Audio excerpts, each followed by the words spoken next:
इंतखाबात 8 फरवरी को ही होंगे। सुप्रीम कोर्ट का हुक्म पत्थर पर लकीर है।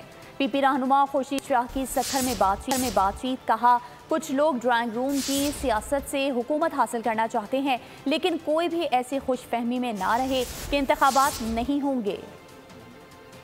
तो ये ध्यान में रखना चाहिए कि इलेक्शन होंगे, उनको बाहर आना पड़ेगा, आवाम से मुकाबला करना पड़ेगा।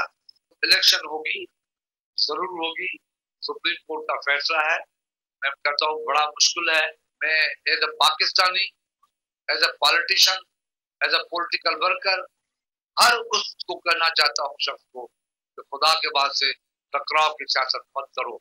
इस मुल्क में इलेक्शन कराओ। आपको ड्राइंग रूम से निकलना पड़ेगा, मुकाबला करना पड़ेगा। आप अगर समझते हैं कि आपको जिताया जाएगा, अब वो जमाना चला गया। सब्सक्राइब करें और बेल दबाएं ताकि कोई खबर रह न जाए।